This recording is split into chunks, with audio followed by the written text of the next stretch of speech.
Hello everyone, आज हम लोग देखेंगे इरिगेशन इंजीनियरिंग के बारे में। Introduction to irrigation. तो इरिगेशन क्या होता है? It is an artificial method of application of water to agricultural land, farm land, that is termed as irrigation. ठीक है, इरिगेशन क्या है? एक आर्टिफिशियल मेथड है, एक मैनमेड मेथड है, जिसके कारण क्या है कि हम खेतों में पानी पहुंचाने का काम करते हैं। उसी को हम लोग क्या बोलते हैं? इरिगेशन का नाम देते हैं। इतना तक हम लोग समझ लिए।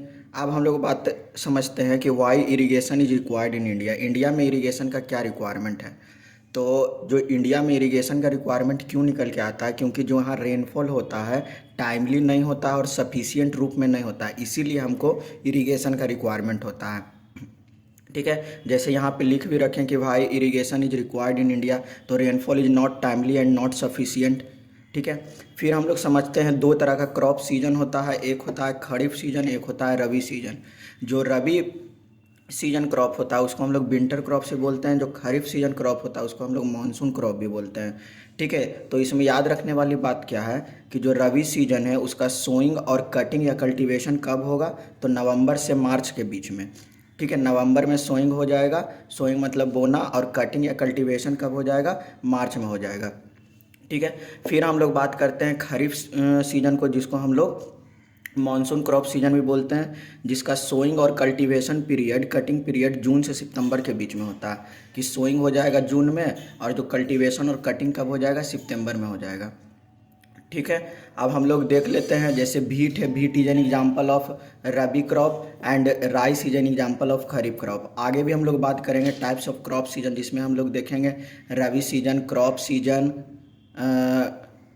फिर देखेंगे हम लोग जेद क्रॉप के बारे में, और भी आगे हम लोग इंट्रोडक्शन देखेंगे। फिर हम लोग बात करते हैं classification of area based on deficiency of rainfall. मतलब कि हम लोग एरिया का क्लासिफिकेशन का बात करेंगे रेनफॉल के डिफिशियंसी के बेसिस पे। मतलब रेनफॉल कितना कम होता है उस एरिया को हम लोग क्या कहेंगे? जैसे एरिड रीजन, एरिड रीजन वो रीजन होता है जिसमें कल्टीवेशन एकदम रिक्वायरमेंट है। जैसे कि वो ड्राई एरिया है, उसमें अगर इरिगेशन नहीं होगा तो क्रॉप्स का यील्ड हमको प्राप्त नहीं होगा, क्रॉप्स हमको ऑब्टेन नहीं होगा। दूसरा है सेमी एरिड रीजन, जिसको हम लोग सेमी ड्राई रीजन भी बोलते हैं।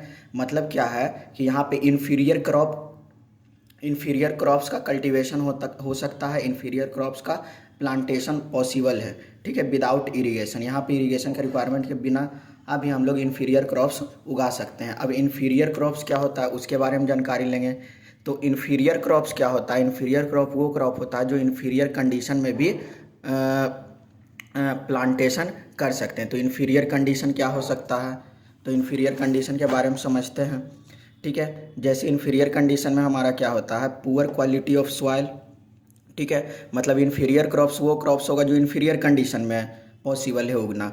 ठीक है, तो इन्फीरियर कंडीशन क्या हो सकता है? सॉइल का क्वालिटी अच्छा नहीं होगा, अवेबिलिटी ऑफ वाटर कम होगा। ठीक है, these crops are high suicidal rates. ठीक है, ये सब क्रॉप क्या है, ज़्यादा दिन तक जीवित नहीं रहेंगे। ठीक है, सुसाइडल रेट ज़्यादा होता है। फिर हम लोग बात करते हैं एडवांटेजेज ऑफ इरिगेशन। तो एडवांटेजेज ऑफ इरिगेशन में हम लोग बात करते हैं सबसे पहले ऑब्टेनिंग मैक्सिमम यील्ड। ठीक है, ज़्यादा से ज़्यादा हम लोग क्या कर सकते हैं? आउटपुट ले सकते हैं। ठीक है, इरिगेशन के माध्यम से, सबसे पहला पॉइंट में ये है। फिर दूसरा क्या है? इम्प्रूविंग डोमेस्टिक वाटर सप्लाई, जो दूसरा पॉइंट है इम्प्रूविंग डोमेस्टिक वाटर सप्लाई। ठीक है, अब इरिगेशन हम लोग करेंगे तो क्या करेंगे कि विलेजों और टाउन्स को भी, जो भी नियर बाई एरिया है उसको भी सपोर्ट करने का काम करेगा वाटर सप्लाई। ठीक है, मतलब कि क्या है, ओवरऑल जो लैंड का, ठीक है, वाटर अवेबिलिटी है मेंटेन करके रखेगा।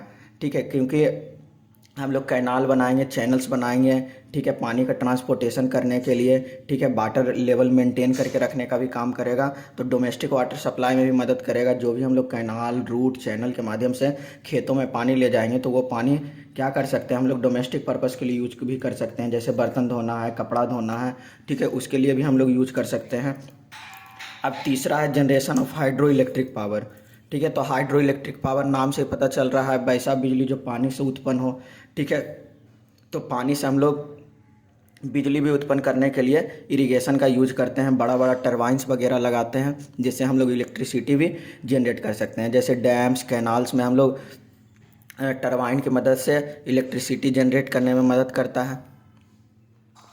अब हम लोग समझते हैं नेक्स्ट पॉइंट ऑफ डिस्कशन कि और भी क्या क्या एडवांटेज है। पहला एडवांटेज तो हम लोग देखें कि मैक्सिमम यील्ड निकाल के देगा, डोमेस्टिक वाटर सप्लाई में भी मदद करेगा।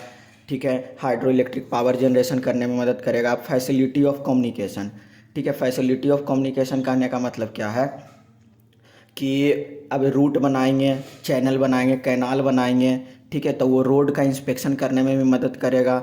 ठीक है, अब क्या है कि हम लोग क्या कर सकते हैं, नेविगेशन फैसिलिटी भी उसमें कैरिड आउट कर सकते हैं। ठीक है, नेक्स्ट देखते हैं एफॉरेस्टेशन।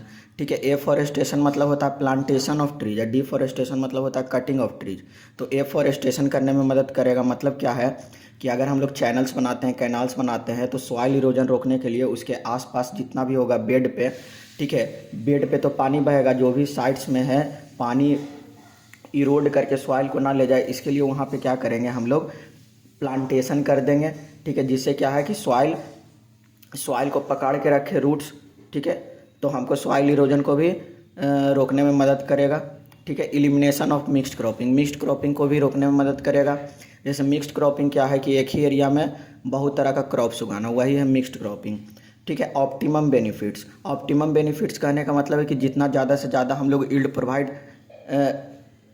प्रोवाइड करने में हमको मदद करेगा इरिगेशन। ठीक है, जैसे इरिगेशन अगर रिक्वायर्ड है और वहाँ पर इरिगेशन हमको नहीं मिला, ठीक है, मतलब कि इरिगेशन करने से क्या निकल के आता है कि हमको ज़्यादा से ज़्यादा आउटपुट मिलता है, ज़्यादा से ज़्यादा क्रॉप्स हमको ऑब्टेन होता है। फिर हम लोग समझते हैं जनरल प्रोस्पेरिटी। ठीक है, कोई भी एरिया का क्या है, इकोनॉमी डेवलप करने में भी मदद करता है इरिगेशन। ठीक है, क्योंकि मैक्सिमम से मैक्सिमम यील्ड होगा।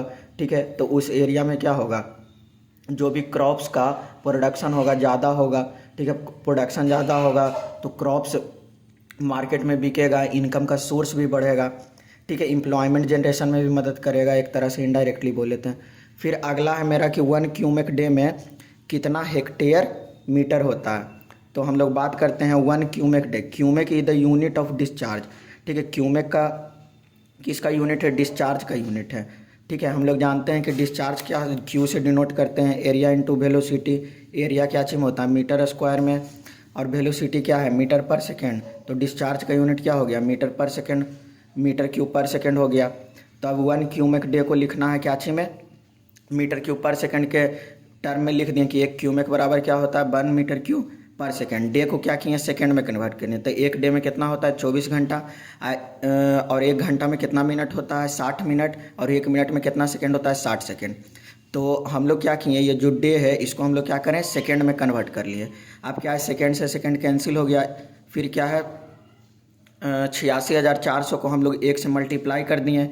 ठीक है, तो उतना ही आएगा मीटर क्यूब में। अब हमको क्या है कि इसको हेक्टेयर में कन्वर्ट करना है। तो मीटर क्यूब को हम लोग क्या लिख सकते हैं, मीटर इंटू मीटर स्क्वायर के टर्म में लिख दिए। अब हम लोग जानते हैं एक रिलेशन कि 1 हेक्टेयर में 10,000 मीटर स्क्वायर होता है। तो 1 मीटर स्क्वायर में कितना हो जाएगा, 1/10,000 हेक्टेयर, जिसको हम लोग 10⁻⁴ भी लिख सकते हैं। तो अब मीटर स्क्वायर इसको हेक्टेयर में लाना है। ठीक है, तो क्या करेंगे, 10,000 से डिवाइड कर देंगे। 10,000 से डिवाइड करेंगे तो 10⁻⁴ लिखते हैं। क्यों, क्योंकि 1 हेक्टेयर में कितना होता है, 10⁻⁴ मीटर स्क्वायर। तो 1 मीटर स्क्वायर में कितना हो जाएगा, 1/10,000 हेक्टेयर, जिसको 10⁻⁴ तो यहाँ पर मीटर स्क्वायर इसको हेक्टेयर में करना है। ठीक है, तो 10⁻⁴ कर दिए, यही हेक्टेयर में रहता है, इसको मीटर स्क्वायर में करना रहता। तो 10,000 से गुना कर लेते हैं। ठीक है, भागा नहीं करते। ठीक है, अब देखिए 10⁻⁴ है, मतलब डिवाइड के फॉर्म में, तो डिवाइड किए तो 0 से 0 कट गया, बच गया मेरा कितना, 8.64 हेक्टेयर मीटर। तो 1 क्यूमेक डे इक्वल टू कितना आ गया, 8.64 हेक्टेयर मीटर निकल के आ गया। ये आपका डायरेक्टली सवाल पूछा भी जाता है ऑब्जेक्टिव में।